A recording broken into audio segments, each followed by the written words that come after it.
And hello, everybody. This is the 36th episode of the #InvestUs podcast. I'm your host, Scott Bauer. And today we have Jennifer Hammond on with us. Jennifer is the host of the SiriusXM's highly rated real estate talk show, The Jennifer Hammond Show, and author of 101 plus resources for veterans, the ultimate resource guide, and creator of $1 Million Staging Secrets online course. Jennifer Hammond gets fulfillment from using her 20 plus years of knowledge and experience in the field of real estate investing to help her listeners understand the world of real estate. So Jennifer, welcome to the show. How are you? Yay! I'm so happy to be here with you. Thank you for having me. Absolutely. Why don't you give the listeners a little bit more about your background and what you're focused on now? So I've been in real estate for about 21 years now. I grew up in the island of Key West, Florida, and then I moved to Washington, D.C. with the idea that I was going to work in politics. Ha, ha, ha. That lasted a whole whopping 3 months. And it's so funny because I had a master's degree in public administration. I was like, oh no, what am I going to do? And so I went ahead, I walked across the street to the Library of Congress, and I'm this really friendly librarian. She brought me into this beautiful room and said, here, all these different occupations and different things that you can do now that my bachelor's and my master's degree were going to be of no use to me. And I went through all these things, all these, amazing careers. And one of them was circus clown, which I seriously contemplated just because I wanted to have fun in life. And of course, my fiance at the time said, no, I wasn't allowed to be a circus clown. I got to stop you for just a second. Did you really say circus clown? I did. I thought, how much fun it would be at a circus clown? You make people laugh every day. I thought that would be great. Wow. Okay, that's phenomenal. But I kept on going down the alphabet, and I got to real estate. And I'm like, well, I've always wanted to be a real estate investor, but I had no idea how to do that. And so when I left the Library of Congress, I walked home. I lived on Capitol Hill. I quit my job. And I went and started studying to get my real estate licenses. And I still to this day hold 3 real estate licenses in DC, Virginia, and Maryland. And back then it wasn't as easy to get into the real estate databases as it is now. Now there's so many public facing databases. It was very easy. But I started with just a tiny little condo in Washington, DC. And I went in and actually laid the tile. And, I actually changed light fixtures. And believe me, the black wire and the red wire, I got shocked a few times and realized that you're supposed to turn off your electric before you start working on that stuff. I learned the hard way, shall we say, the hard way. School products, right? I mean, that's how you learn. It really is how you learn. I'm so thankful now and grateful that I had all that, because now I manage, contractors, and I love that I know how the tile's supposed to be. And I've used a wet saw to cut marble and granite, and I know exactly what we need to be done. So now I have I do multifamily investing. I do flip some single families still, because I do find that to be fun, and I still like to be really creative. But I love teaching people. So I host a radio show on SiriusXM. It's once a week on Saturdays for 2 hours. It's a live radio show, so people can call in and ask me questions. And I really, really love helping people find that success in real estate. One way or another, you can make good decisions in real estate. So if it's something you've ever dreamed of doing, then just do it. That's what I feel. Yeah. Well, that leaves us with a lot to talk about, because I want you want to talk about the circus now, I know. How did you get from Key West to Washington, D.C., or how did that transition start? Was it college? Did you go to college there? It was. I actually was very lucky. I ended up with I did a 2-year college degree in Key West. And then actually was the president of the college, talked me into going into a 4-year, and I got a scholarship for the next 2 years at the University of West Florida in Pensacola. And they have the most beautiful beaches. Oh my gosh. Oh, yeah. And I knew that growing up on an island, unless I was close to the beach, I probably wasn't going to study. So I wasn't the best student when I was in high school. So I had to really prove myself when I got to college. And then I was pursuing both my bachelor's, and then I got another scholarship for my master's. I ended up getting involved with student government. And that's how I ended up being interested in politics, because I went to the state Florida, had the capitals in Tallahassee, and I testified before the House Education Committee. And I realized, wow, you really can affect change if you get involved in the process and learn it. Now, on a state level, it's very different. than on the congressional level.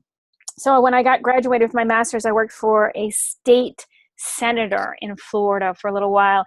And then one day I was speaking on behalf of my senator, and sure enough, our districts overlapped with the congressional district. And so the congressman said, "Hey, Jennifer, what are you doing in Florida? You should be in Washington, D.C." And I said, no. I'm a little island girl. I prefer to stay out, in the safe little place of Florida. And he ended up calling my boss, essentially got me fired, but not really. He said, "I want her. Can I have her in Washington, D.C.?" Which is funny because fast forward, I did move 2 weeks later, literally 2 weeks later, he got me a job in Washington, D.C. But I only lasted 3 months, as I said before, because I didn't like politics. In D.C., I found it much harder to actually affect change. And for me, my passion in life is still helping people. And with real estate, you can help people, whether, like as with my real estate licenses, I can help them buy a house, sell a house. I can help them make money. Flipping real estate, single family homes, I can help them make money. And then, as you know, with multifamilies, you can help hundreds of families, and I can help my investors make money. I mean, I can really create a better community, better neighborhoods by doing that. So for me, it's just about empowering people and helping them make better decisions with real estate now. Absolutely. And, knowledge is so much power, or I'm going to rephrase that, potential power, because there's so much knowledge out there, and most people just don't know it. But as soon as you do know it, well, now all of a sudden you can become very, very dangerous, so to speak. Yeah. So let's talk more about the investment side now. How much investing do you do in multifamily? How much do you do in single family and just traditional real estate on the residential side? I mean, I probably right now do about 50-50 in residential versus the multifamily. And I'm moving into doing more and more multifamily, and partly because, and as you know this, if you have one house that goes vacant, it's 100% vacancy. Yeah. Whereas in multifamily, if you have one or two units that are going vacant, it makes a very small impact. So it's the same time and effort. I use this example every once in a while. When I was in Key West, one of my first jobs I had was waiting tables. And I waited tables in a Denny's, this breakfast joint. And, I'd get pennies for my tips. And I remember one day I was talking to this attorney, and he was one of my guests, and he said, "Well, why aren't you working at a place like a Marriott or one of the resorts on the island?" And I was like, I don't know, never thought about it. And I went ahead and switched jobs, and I still was working breakfast and brunch, so breakfast and lunch, and I was making 10 times the tips for the exact amount of work, effort, and time. So it's the same way I feel about multifamily versus single family residential. Jennifer, that is the best analogy I've ever heard for why multifamily makes sense. You're doing the same amount of work, the same amount of effort, but you're multiplying your returns times 10, times 100, times 1,000 in some areas, right? Right. Not to mention that, but let's talk about, I want to hear your take on multifamily, and you'd already kind of touched on it, but the impact it has on the community, the resilience that I'm going to say it has to market changes, and ultimately how you build wealth out of multifamily real estate investment. Sure. So one of the things I'm very passionate about is, over the years on my radio show, one of the things I've had is people call in and say, "Oh my gosh, so my neighborhood, it seems to be going into the toilet. What am I going to do? Should I sell now or should I wait a year?" And I'm like, "What are you talking about? You should start fixing it." Like, running is not the good idea. If we all start running from our neighborhoods, what kind of world are we going to have? I said, you could start fixing it. And you think about this as a universal principle. Everything is changing every single minute of every single day. It's either getting better or getting worse. Yep. Never, ever stays the same. And, you use this example of, think about if you look at a piece of glass in an old house that's 200 years old, you see that the glass is sagging. Even the glass is moving. It's all moving at different rates. But everything is moving. So it's either getting better or getting worse. So what are you doing to contribute to the motion of it getting better? And in a neighborhood, to me, the multifamily buildings are the perfect way that you can affect change in a neighborhood in a really good way. You can go ahead and increase what's happening in there. And one of the things that I love to talk about is the technology. There's so much cool technology now that affords people a better lifestyle, whether they're a little bit elderly and they might need the like the Ring doorbell or some other kind of a smart home feature. You can do small things like that. Lighting is an amazing way you can change an entire multifamily building or buildings is by changing the lighting. You could do so much to make that place safer, happier, healthier, and even healthier. If you think about how much you can change a multifamily by using environmentally savvy, I'm going to say, things, whether it's the paint. There's such toxic gas, even if you're renovating on off-gassing from cabinets or, rugs, there's materials that you use that can, again, increase the health of the people in that community. So what would you like to do? Contribute to things getting better or contribute to things getting worse? So as you said before, how do you make it better? You can completely change a neighborhood by increasing all sorts of different aspects of a multifamily. But on the flip side of it, what you asked about before as well, for the investor. Now here's a place where they can actually invest in real estate in a way where they can see their money, whether it's on a 5-year plan, a 10-year plan, whatever they want. But they can also take money, as you know, I know you know this, from self-directed IRAs. So you could take money that wasn't really working for them and now is going to make some really great returns. So it's a win for the people who live there.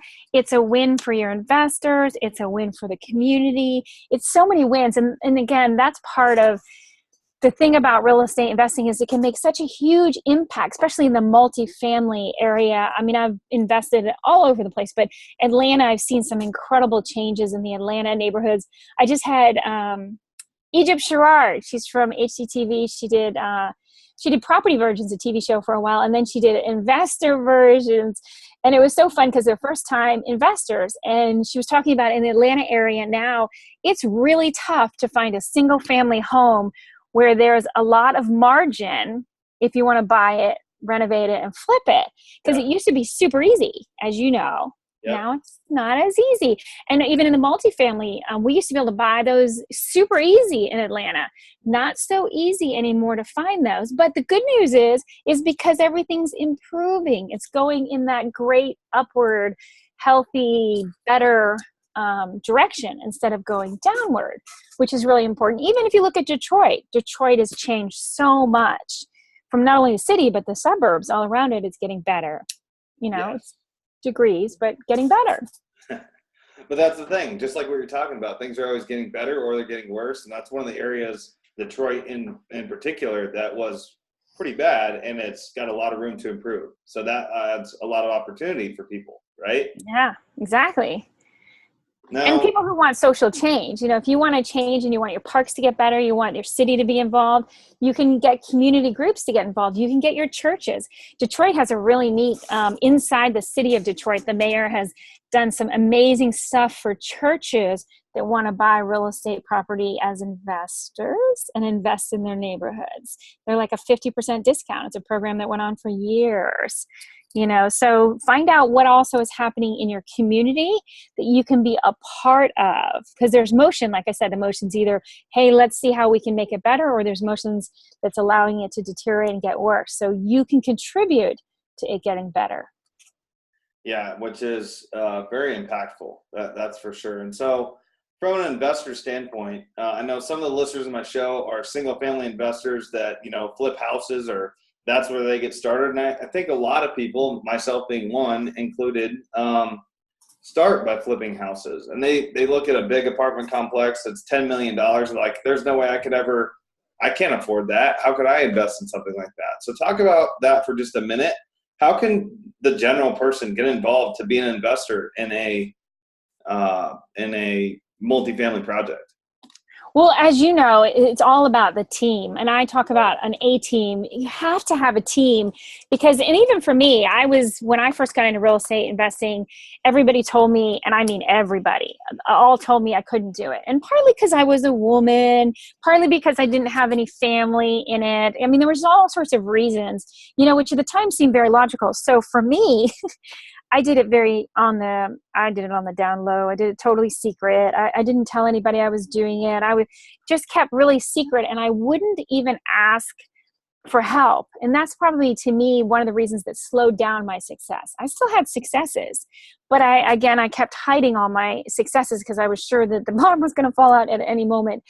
And what I realized really fast was that I wish I had started in multifamily. I wish I had understood that you should find a mentor.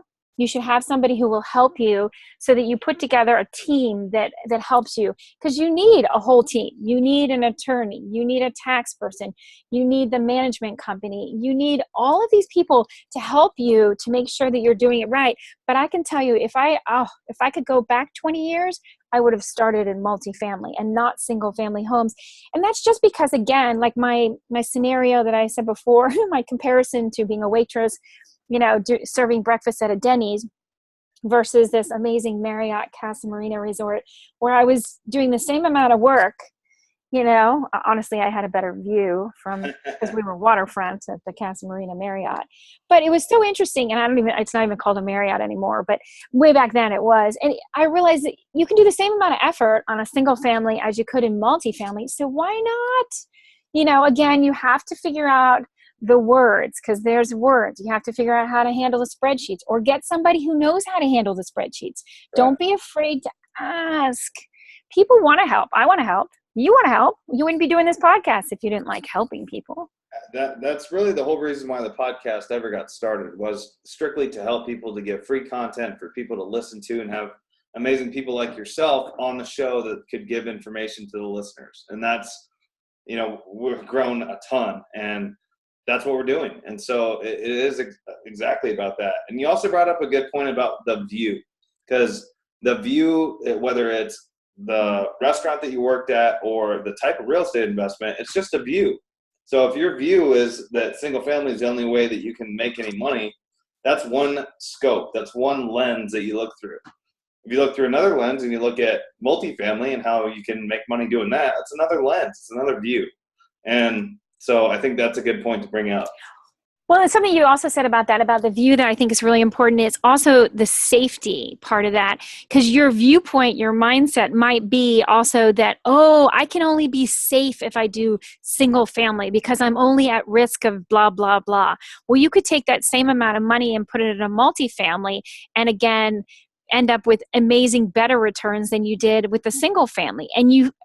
So safety, but also control. In single family, you think you have more control because it's just one house. Whereas with multifamily, at least this was one of my fears when I first kind of started switching over, was there's so many moving parts with a multifamily. How am I going to be able to handle all this and make sure that someone isn't dropping the ball? Well, again, it has to go back to, you're only as strong as your weakest link. So who's going to be on your team, and how are you going to make sure that you have taken responsibility and understand those people that are on your team? Because the ideal thing is, I know, Corey Peterson, the cash flow life of really realizing that you want to make sure that not only are you building equity, but that you're building a cash flow that is making it worth it for your money to be invested in whatever real estate investment you're in. Mm-hmm, mm-hmm.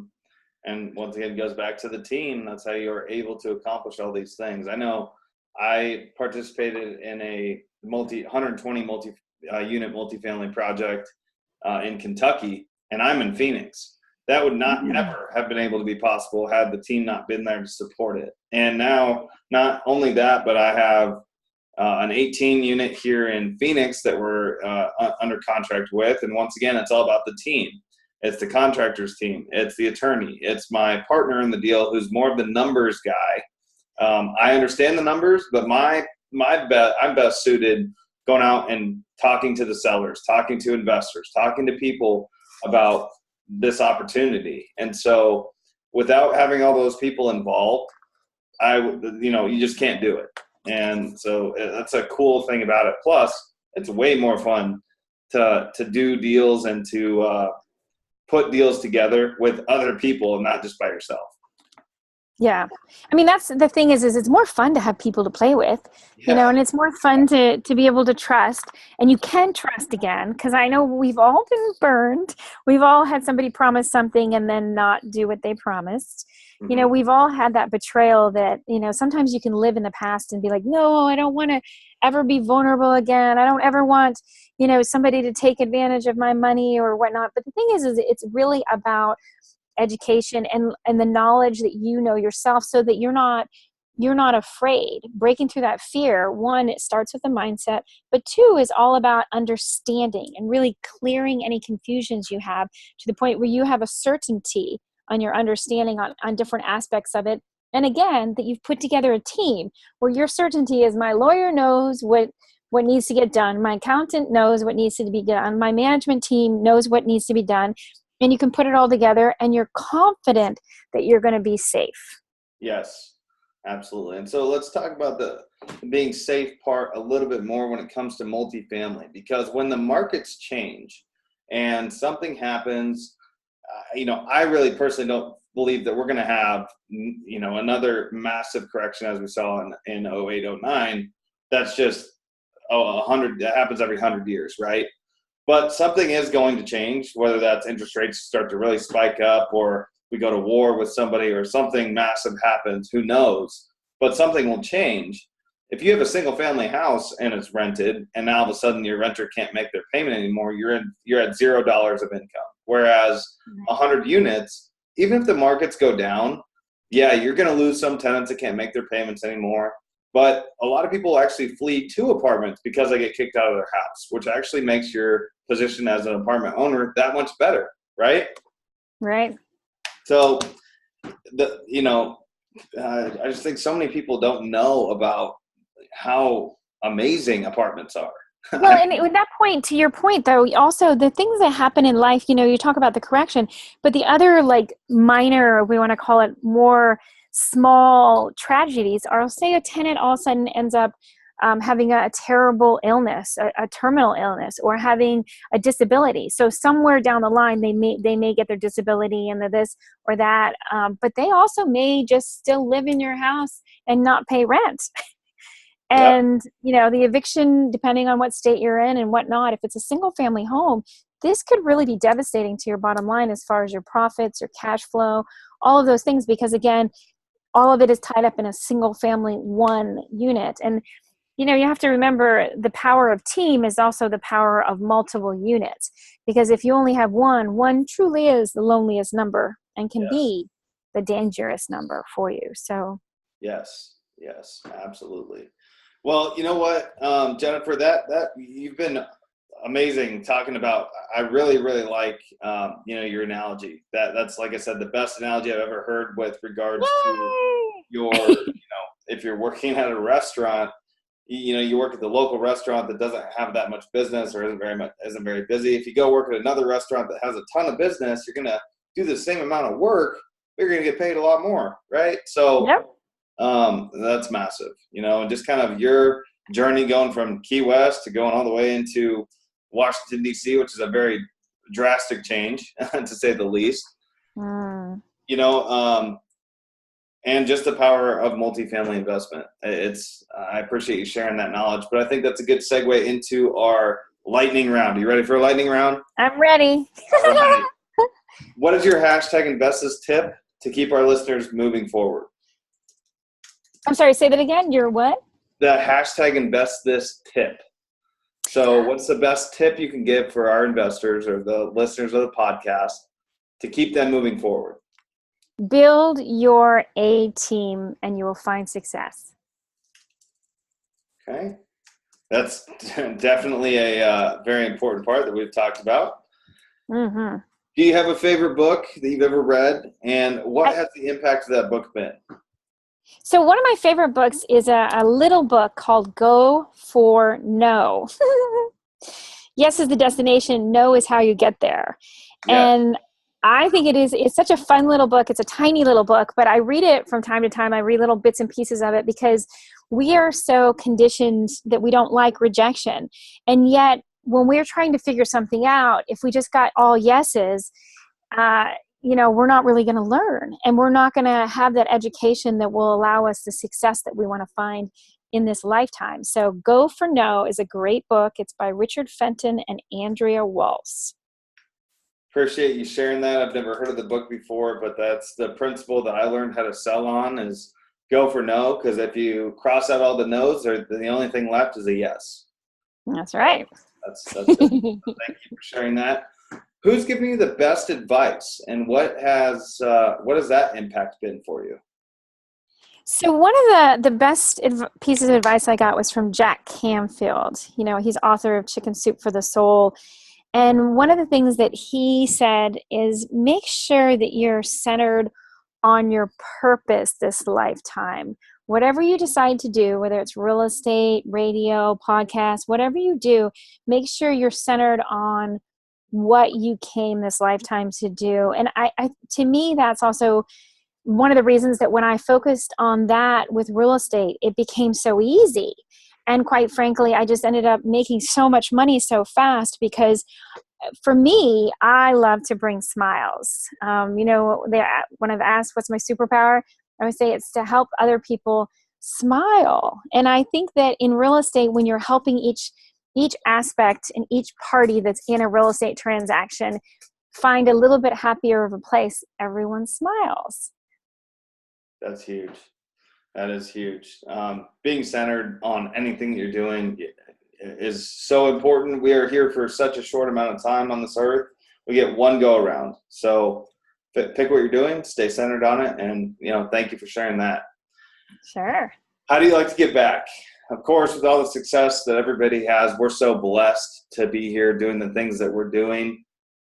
How do you like to give back other than? Well, one of the things that I do actually is I have a book, 101 Resources for Veterans. I've done a lot of radio shows on veterans and the resources that they need. And a lot of resources are out there, but often veterans don't know about it. And still today, we still have, the terrible statistic of how many commit suicide, 21, 22 a day. Like today, unfortunately, 21 veterans committed suicide. More suicides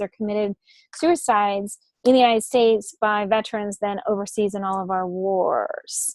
Wow. So one of the charities that I work on right now is called Helping a Hero, and we build specially adapted homes for veterans who are wounded. Specifically, I'm missing at least one leg or arm. And we've built over 100 homes all over the United States, and it is really an amazing feeling when we do our welcome home ceremony and we watch the family come in, and it has the lower cabinets, the wheelchair accessible showers. It just changes a family. And when we do that, we bring the community out, the firefighters, the police officers, the neighbors, and we introduce a veteran back into the community and welcome them home. And that impact in a neighborhood is something that just, I don't even know if I have words. It's so beautiful to watch. And so that's where I spend a lot of my time now, between the book and Helping a Hero. Yeah, that is phenomenal. I'm sure that moment when they get home is a very powerful moment for you, that you're able to help them. So that is massive. Thank you for doing that. How can our listeners reach you if they want to learn how they can get involved with Helping a Hero, or more about how they can learn about what you're doing, everything about your show, anything about you? How can they reach you? So Helping a Hero is helpingahero.org.